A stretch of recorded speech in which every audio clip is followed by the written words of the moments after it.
नमस्ते जी, नमस्ते। धारणा के लिए सार में पॉइंट है पहला, अंडरलाइन कराया ना बाबा ने, निरअहंकारी बनना है। बाप समान निरअहंकारी बनना है, किसी से सेवा नहीं लेनी है और किसी को दुख नहीं देना है। ऐसा कोई पाप कर्म न हो जिसकी सजा खानी पड़े। आपस में खीर खंड होकर रहना। बाबा ने कहा ना लास्ट में सारांश में, फिर बाबा ने शिक्षा दे दी। दूसरा पॉइंट, एक बाप की श्रीमत पर चलना है। ब्राह्मण आपस में भी तो श्रीमत देते हैं, राय देते हैं, पर साथ याद रखें कि जो भी किसी को राय दे वा ले तो याद ये रखें कि श्रीमत है, बाबा की ये श्रीमत है जो मैं कह रहा हूँ व कह रही हूँ। बाबा की जो श्रीमत है वो याद दिलाते हुए भले राय, बाबा की श्रीमत को साइड करके नहीं। तब बाबा ने कहा एक बाप की श्रीमत पर चलना है, अपनी मत पर नहीं। बाबा ने तो कहा है, पर मेरा विचार ये है, ऐसे कर रहे, इसका मतलब गड़बड़ कर दी ना। तब बाबा ने कहा अपनी मत पर नहीं। चलो आज का वरदान, सेकंड में देह रूपी चोले से न्यारा बन। सेकंड में बाबा ने कहा ना मंजिल है बड़ी, देही अभिमानी बनने का पुरुषार्थ जो है, सेकंड में देह रूपी चोले से न्यारा बन, कर्म भोग पर विजय प्राप्त करने वाले,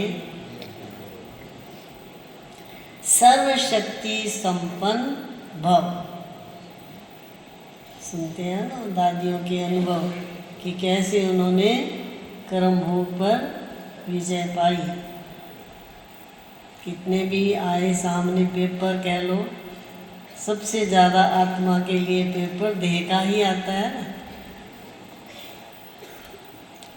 विस्तार सुने, जब कर्म भोग का जोर होता है, कर्म इंद्रियां कर्म भोग के वश अपनी तरफ आकर्षित करती हैं, अर्थात जिस समय बहुत दर्द हो रहा हो, ऐसे समय पर कर्म भोग को कर्म योग में परिवर्तन करने वाले साक्षी हो, कर्म इंद्रियों से भोगवाने वाले ही सर्वशक्ति संपन्न अष्टरतन विजयी कहलाते हैं। इसके लिए बहुत समय का देह रूपी चोले से न्यारा बनने का अभ्यास चाहिए। ये वस्त्र दुनिया की व माया की आकर्षण में टाइट अर्थात खींचा हुआ न हो, तब सहज उतरेगा। देह रूपी वस्त्र है, स्लोगन है, सर्व का मान प्राप्त करने के लिए मुझे मान मिले, मेरी सब महिमा करे, मुझे सम्मान दे, लेकिन उसकी विधि क्या है? सर्व का मान प्राप्त करने के लिए निर्माण चित्त बनो। निर्माणता महानता की निशानी है। आगे मातेश्वरी जी के अनमोल महावाक्य क्या है? मामा एक ही टॉपिक पर लेके समझाते थे ना, क्लियर करते थे समझाने के लिए औरों को, तो इसलिए कहा ईश्वर सर्वव्यापी नहीं है, उसका प्रमाण क्या है?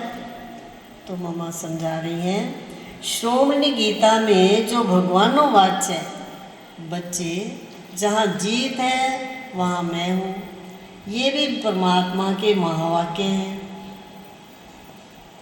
पहाड़ों में जो हिमालय पहाड़ है उसमें मैं हूँ, और सांपों में काली नाग मैं हूँ। इसलिए पर्वत में ऊंचा पर्वत कैलाश पर्वत दिखाते हैं, और सांपों में काली नाग।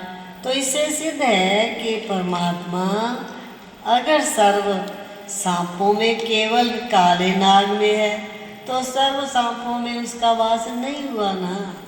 कैसे देखो स्पष्ट करती थी मामा।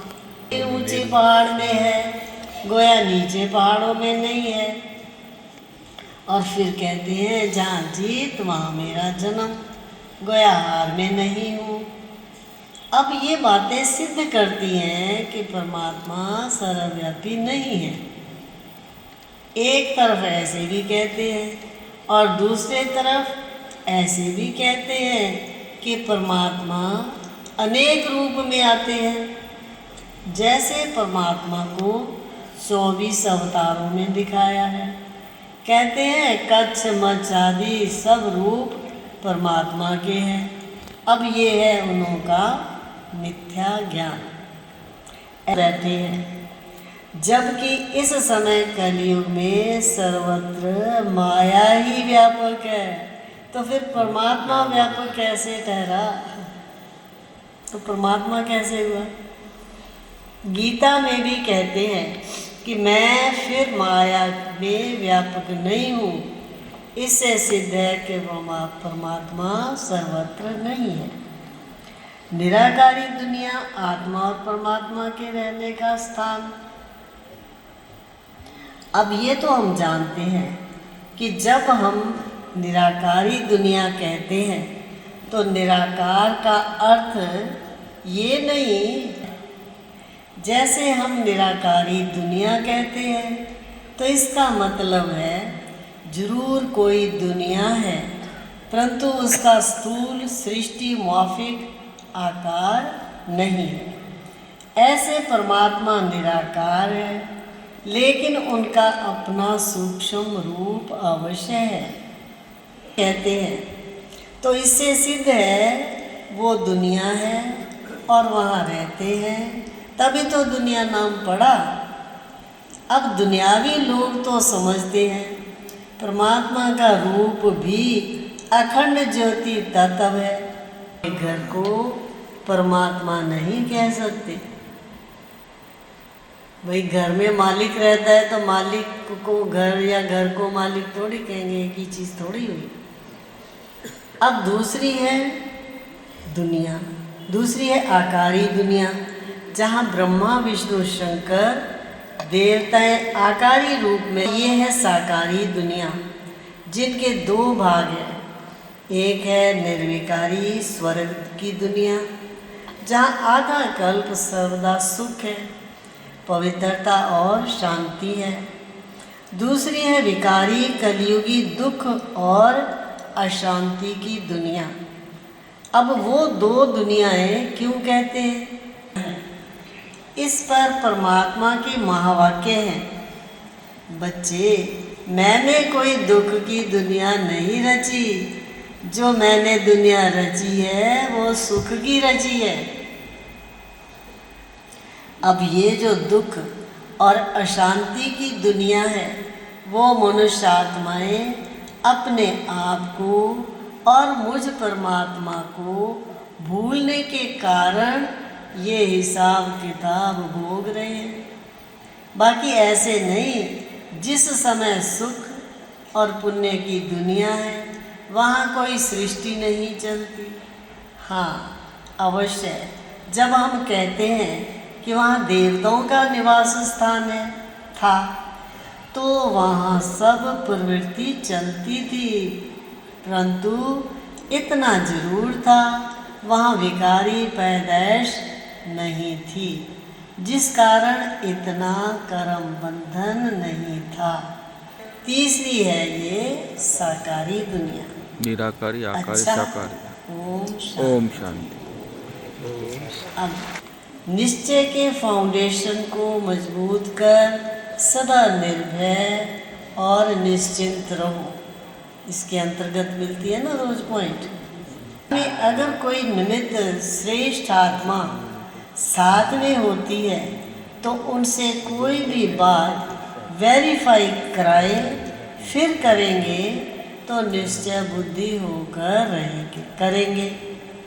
निर्भयता और निश्चय दोनों गुणों को सामने रख करेंगे तो जहाँ सदा निश्चय और निर्भयता है वहाँ सदैव श्रेष्ठ संकल्प की विजय है। जो भी संकल्प करते हो अगर सदा निराकार और साकार साथ व सन्मुख है तो वेरीफाई कराने के बाद निश्चय और निर्भयता से करो। ये बाबा साथ है, बाबा की श्रीमत साथ है। इस सेंस